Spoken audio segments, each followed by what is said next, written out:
నమస్తే welcome to hit TV నేను మౌనిక ప్రస్తుతం మనతో మనీ గురు రాజశేఖర్ గారు ఉన్నారు అండ్ అలాగే సార్ తో మాట్లాడి మనీని ఎలా మేనేజ్ చేయాలి అప్పుల ఊబిలో చిక్కుకోకుండా ఉండాలంటే ఏం చేయాలి అండ్ అలాగే కొన్ని బిజినెస్ ట్రిక్స్ గురించి కూడా సార్ మాటల్లో విందాం.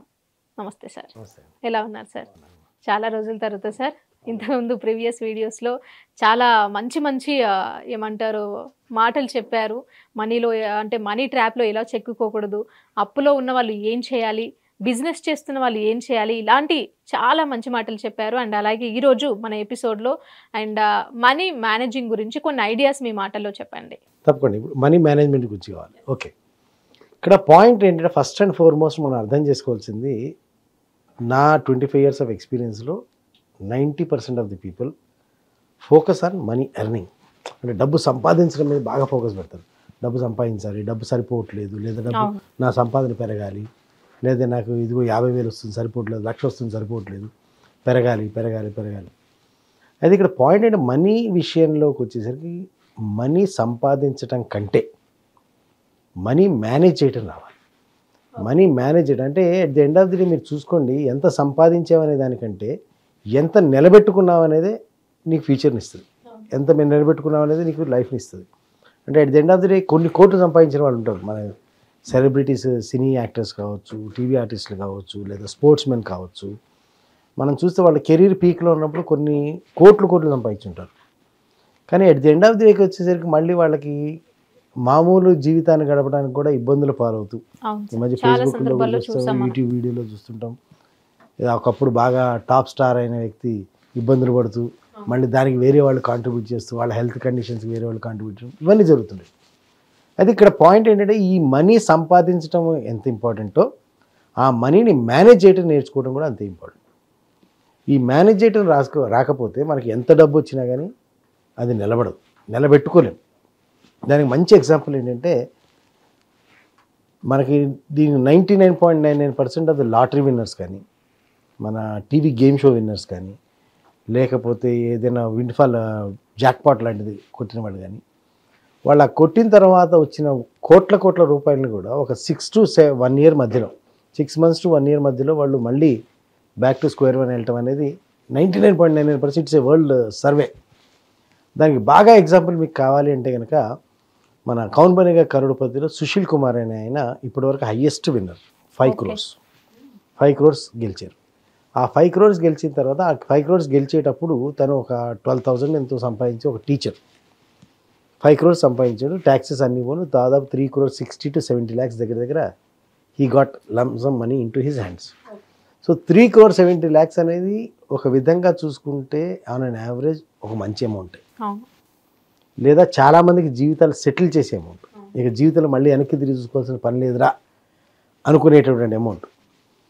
అంటే అమౌంట్ వచ్చింది, ఇక్కడ మీరు చెప్పేది డబ్బు వచ్చింది. తర్వాత జరిగిన విషయం ఏంటంటే చాలా తమాషాగా ఒక 3 years అయ్యేసరికి తను పూట గడవటానికి ఆ ఫ్రెండ్ ఇంట్లో ఒక పూట, ఈ ఫ్రెండ్ ఇంట్లో ఒక పూట భోజనాలు చేస్తూ గడపాల్సి వచ్చింది. అంటే 3 yearsలో 3 crores 60 lakhs వ్యానిష్డ్. నెలకి 10 lakhs వ్యానిష్డ్ అనమాట యావరేజ్. నెలకి 10 lakhs ఏం చేస్తే వ్యానిష్ అవుతాయి? It got vanished. ఈవెన్ అంతకుముందు ఆ విన్ కాకముందు తనకు భార్య పిల్లలు తన దగ్గర ఉన్నారు. ఇప్పుడు పరిస్థితిని భార్య పిల్లలు కూడా తన దగ్గర లేదు. ఈ మళ్ళీ బ్యాక్ వెళ్ళిపోయి ఆ 12,000 శాలరీ జాబ్ కాస్త ఒక 8,000కు 10,000కు చేరినా పర్వాలేదు అని తర్వాత చేరేయడం ఏదో జరిగింది. అంటే ఇక్కడ మీరు గమనించి చూస్తే 3 crores 70 lakhs 3 crores 60 lakhs రావడం ఒక ఎత్తు అయితే, 3 సంవత్సరాల్లో మళ్ళీ జీరోకి వెళ్ళిపోవడం, వెనక్కి వెళ్ళిపోవడం, అప్పుల పాలలోకి వెళ్ళిపోవడం అనేది, పూట గడవని స్థితికి వెళ్ళడం అనేది అత్యంత దారుణం. సో ఈ పాయింట్ని మన వాళ్ళు గుర్తించరు. ఈ ఆస్పెక్ట్ గుర్తించకుండా మనకి ఏదో రకంగా డబ్బులు వస్తాయి కదా, ఏదైనా అంటే మన ఈ మధ్యకాలంలో thanks to my friends of law of attraction friends, వాళ్ళు కోట్లు జపించేయండి, కోట్లు వస్తాయి. సో అవి రావడం ఇంపార్టెంట్ కాదు, అవి వచ్చినా కానీ వాటిని హోల్డ్ చేయగలిగే మేనేజింగ్ కెపాసిటీ మనకి ఉండాలి. ఆ మేనేజింగ్ కెపాసిటీ లేకుండా మనం కోరుకున్నట్టు you should deserve before you desire అంటారు. సో ఆ కోరుకునే ముందు మనకు ఆ అర్హత అనేది మనం సంపాదించుకోగలగాలి. ఈ మనీ మేనేజ్మెంట్ అనేది చాలా చాలా ఇంపార్టెంట్. ఇప్పుడు అదే విషయంలో కనుక మనం సెలబ్రిటీస్ని చూసుకుంటే చాలామంది కెరీర్ బిగినింగ్లో కోట్లు సంపాదించి రిటైర్ అయ్యి లేదా షేడ్ అవుట్ అయిపోయి కొంచెం ఛాన్సెస్ తగ్గగానే వాళ్ళ జీవితం మరీ దారుణమైన పరిస్థితికి వెళ్ళిపోవడం మనం చూస్తుంటాం. అయితే థ్యాంక్స్ టు ఈ ఎక్స్పీరియన్సెస్ ఇవాళ రోజున వచ్చే జనరేషన్లో ఎవరు ఏ సెలబ్రిటీ కూడా ఆ పీక్లో ఉండగానే ఆ మనీని బైపాస్ చేసేసి పక్కన ఇంకేదో బిజినెస్లోనో ఇంకేదో వెంచర్స్లోనో లేదా ఇంకెక్కడో ఇన్వెస్ట్ చేసుకోవడం. సో ఆ మనీ అనేదాన్ని డిస్టర్బ్ కాకుండా ఇన్కమ్ అనేది డిస్టర్బ్ కాకుండా మేనేజ్ చేస్తున్నారు. So people are learn, people became intelligent, manage చేయడానికి వస్తుంది, మేనేజ్ చేస్తున్నారు. సో అలా నేను ఇప్పుడు మీరు అడిగిన మనీ మేనేజ్మెంట్ అన్నప్పుడు నేను చెప్పే విషయం ఏంటంటే మనీ సంపాదించటం అనే ఒక్క ధ్యాసతో కాకుండా దాన్ని మేనేజ్ చేయటం అనేది it's a skill, it's not theory. Please understand, money management is a skill. అంటే ఒక సైకిల్ తొక్కటం లాగా, ఒక ఈత కొట్టడం లాగా అది ఒక నైపుణ్యం. పుస్తకాలు చదివితేనో, వీడియోలు చదివితేనో, వీడియోలు చూస్తేనో, లేదా ఎవరితోటన్నా 4 కబుర్లు చెప్తేనో, వాళ్ళ మాటలు వింటేనో వచ్చేది కాదు మనీ మేనేజ్మెంట్. సైకిల్ అలా మాటలు విని వీడియో చూసి సైకిల్ తొక్కలేము, స్విమ్మింగ్ చేయలేము. అలాగే మనీ మేనేజ్మెంట్ కూడా చేయలేము. మనీ మేనేజ్మెంట్ చేయాలంటే ఒక నిపుణుడు, ఒక నిష్ణాతుడు వ్యక్తి, ఒక కోచ్, ఒక మెంటర్ పెట్టుకుని ఆ వ్యక్తి అండర్ గైడెన్స్లో మనం కొంతకాలం ట్రావెల్ చేస్తే, ఓ 6 months 1 year ట్రావెల్ చేస్తే మనం మన స్టేట్ ఆఫ్ మైండ్కి ఎక్కడ మిస్టేక్స్ చేస్తున్నాం, ఏ మిస్టేక్స్ మనం చేయడం వల్ల ఇక్కడికి వచ్చాం, ఏ మిస్టేక్స్ మనం అంటే మనలో ఏ వీక్నెసెస్ ఉన్నాయి, ఏ వీక్నెస్ ఓవర్కమ్ చేయాలి దాన్ని గైడ్ చేస్తాడు. ఎక్కడ మిస్టేక్ చేస్తున్నా ఎక్కడ మిస్టేక్ చేయట్లేదు అనే సంగతి మనకు క్లారిటీ వస్తుంది. ఆ వచ్చిన తర్వాత ఆ గైడెన్స్లో మనం కనుక కొంతకాలం గడిపితే మనకి టోటల్గా మనీ మేనేజ్మెంట్ మీద కమాండ్ వస్తుంది. అప్పుడు ఏమవుతుందంటే మనం సంపాదించిన ప్రతి రూపాయి మనకు ఉపయోగపడుతుంది. అదర్వైజ్ ఒక చిల్లి కుండలో మీరు ఎన్ని నీళ్లు తెచ్చి పోసినా అది నిలబడ్డట్టు కనపడుతుంది, కానీ within no time you will find it empty. So ఈ మేనేజ్మెంట్ అనేది రాకపోయినప్పుడు మీరు ఎంత సంపాదించడానికి కృషి చేసినా, మీరు ఎంత కృషి చేసినా మీరు సంపాదిస్తుండొచ్చు, మీ ఫ్యామిలీ మెంబర్స్ సంపాదిస్తుండొచ్చు, లేదా మీకు యాన్సిస్టర్స్ ఆస్తి కలిసి రావచ్చు, లేదా ఇంకో రకంగా విండ్ ఫాల్ లాంటివి రావచ్చు, లేదా మీరు అన్నట్టుగా ఈ గేమ్ షోల్లో గెలవటమో లేకపోతే ఏదైనా సరే అట్లాంటివి జరిగినా సరే అది నిలబడదు. ఎందుకు నిలబడదంటే దాన్ని మనం హ్యాండిల్ చేయలేకపోతున్నాం.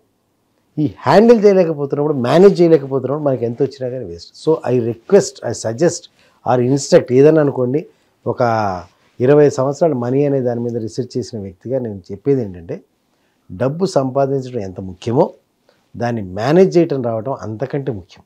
అలా మేనేజ్ చేయాలి. మేనేజ్ చేస్తున్న తర్వాత మళ్ళీ దాన్ని సరైన చోట ఇన్వెస్ట్ చేసుకోగలగాలి. ఇన్వెస్ట్ చేసుకుని దాన్ని మళ్ళీ ఆ మనీని సంపాదించేలాగా సెట్ చేయాలి. ఆ ఫ్రేమ్ వర్క్ మొత్తం, ఆ డిజైనింగ్ మొత్తం సెట్ చేయాలి. అది ఒక్క రోజులోనో, ఒక వీడియోతోటో, ఒక పుస్తకంతోటో వచ్చేది కాదు. అదొక సూపర్విజన్లో, ఒక ఎక్స్పర్ట్ సూపర్విజన్లో, ఒక మనీ కోచ్ సూపర్విజన్లో మనం నేర్చుకుంటే కనీసం 6 months to 1 year పాటు దాన్ని కృషి చేస్తే కానీ వచ్చేది కాదు. అది చేయకుండా మీరు ఎన్ని కోట్లు సంపాదించినా చివరికి తిరిగి చూసుకుంటే మీకు ఏం మిగులుతుంది అంటే ఏమి పెద్ద శూన్యం కనపడుతుంది. అటువంటి జీవితాలు అంటే బాధాకరమైన విషయం ఏమిటంటే మనిషి యొక్క యాటిట్యూడ్, ఎదురింటోడు చనిపోతాడు, పక్కింటోడు చనిపోతాడు, అందరూ చనిపోతారు, చనిపోతుంటే చూస్తుంటాడు, అయ్యో అయ్యో అయ్యో అనుకుంటుంటాడు. కానీ ఈ చూస్తున్న విషయంలో మర్చిపోయేది ఏంటంటే అరే నేను కూడా ఒకరోజు చనిపోతాను కదా, మరి నేను దానికి ఏ విధంగా ఏర్పాట్లు చేస్తున్నాను, am a ready for that అనే ఆలోచన. దాన్ని మిగతా వాళ్ళందరూ చేస్తారు, నేను మటుకు ఇక్కడే ఉంటా అన్న ఒపీనియన్లో బ్లైండ్గా ఉంటారు. సో అలా వీళ్ళందరూ కూడా ఈ ఫైనాన్షియల్ ప్రాబ్లమ్స్ తినేవాళ్ళకి, ఎదురింటోడికి, పక్కింటోడికి, ఆఫీస్లో కొలీగు, బంధువులు, బాబాయి, మావయ్య, అత్త కొడుకు, వాళ్ళందరూ కూడా ఫైనాన్షియల్ ప్రాబ్లమ్స్ ఎదుర్కొంటున్నప్పుడు అరే నేను కూడా ఈ ఫ్యామిలీ కేటగిరీకి చెందినవాడిని కదా, అంటే నాకు కూడా ఈ ఫైనాన్షియల్ ప్రాబ్లమ్స్ వచ్చే అవకాశం ఉంది కదా, నేనన్నా తెలివి తెచ్చుకొని కొంచెం ప్రిపేర్ అవ్వాలి, నేనన్నా కొంచెం తెలివి తెచ్చుకొని నేను జాగ్రత్త పడాలి అనే ఆలోచన రాదు. వాళ్ళందరికీ వచ్చింది నాకు రాదన్న భ్రమలో ఉంటాడు. కానీ ఎప్పుడైతే వీటికి దెబ్బ పడుద్దో నేలను గడుచుకున్నప్పుడు అప్పుడు ఏం చేయాలో అర్థం కాని పరిస్థితిలోకి వెళ్తారు. సో మీరు మనీ మేనేజ్మెంట్ అన్నప్పుడు మనీ మేనేజ్మెంట్లో మిగతా వాటన్నిటికంటే కూడా ఫస్ట్ అండ్ ఫార్మోస్ట్ ఏంటంటే సంపాదన కంటే ఎక్కువగా మనీ మేనేజ్మెంట్. అదే మీరు చూడండి, ఒక చిన్న ఎగ్జాంపుల్ చెప్తాను. ఒక వ్యక్తి 10,000 సంపాదిస్తున్నాడు, ఇంకో వ్యక్తి 10 లక్షలు సంపాదిస్తున్నాడు. ఈ 10,000 సంపాదించే వ్యక్తి నెలకు 500 దాయగలుగుతున్నాడు అనుకుందాం, 500 సేవ్ చేయగలుగుతున్నాడు. ఈ 10 లక్షలు సంపాదించే వ్యక్తి నెలకు 5,000 అప్పు చేయాల్సి వస్తుంది. ఇప్పుడు వీళ్ళిద్దరిలో మనీ మేనేజ్మెంట్ ఎవరికి వచ్చినట్టు? 10,000 వచ్చినట్టు. సో ఇక్కడ మీరు 10,000 సంపాదిస్తున్నారా 10 లక్షలు సంపాదిస్తున్నారతో సంబంధం లేదు, ఆ సంపాదించిన సంపాదనని ఎలా మేనేజ్ చేస్తున్నారు. So at the end of the day ఇంకొక 4-5 years అలా డౌన్ ది లైన్ వెళ్ళిన తర్వాత ఈ 10,000 వాడి దగ్గర కొద్ది గొప్ప చూడటానికి డబ్బు కనపడుతుంది, ఈ 10 లక్షల వాడికి అప్పు కనపడుతుంది. అదేంది 5,000 కదా, అప్పు ఎప్పుడైనా తీర్చేసి అనిపిస్తుంది. కానీ ఒక ఆ స్పిన్నింగ్ తిరిగినప్పుడు ఒక టైంలో ఈ 10 లక్షల సంపాదన కూడా ఈ అప్పు తీర్చడానికి సరిపోదు. So that's the danger. అంటే లీకేజ్, ఆ మనీ లీకేజ్ అనేది ఎక్కడ ఉంది. సింపుల్ ఫార్ములా చెప్పాలంటే సంపాదన కంటే ఖర్చు తక్కువ ఉండాలని ప్రతి పర్సన్కి తెలుసు, కామన్ సెన్స్. సంపాదన ఎక్కువ ఉండాలి, ఖర్చు తక్కువ ఉండాలి, అప్పుడే మిగులుతుందని అందరికీ తెలుసు. కానీ ఈ ఈక్వేషన్ని జీవించటం విషయానికి వచ్చేసరికి ఎంతమంది నిజంగా జీవించగలుగుతున్నారు? That's the matter. Okay sir, thank you so much అండి. మేము అడిగిన క్వశ్చన్స్కి మాకున్న డౌట్స్ అన్నీ క్లియర్ చేశారు. అండ్ మీ విలువైన సమయాన్ని మాకు ఇచ్చినందుకు థ్యాంక్ యూ సో మచ్.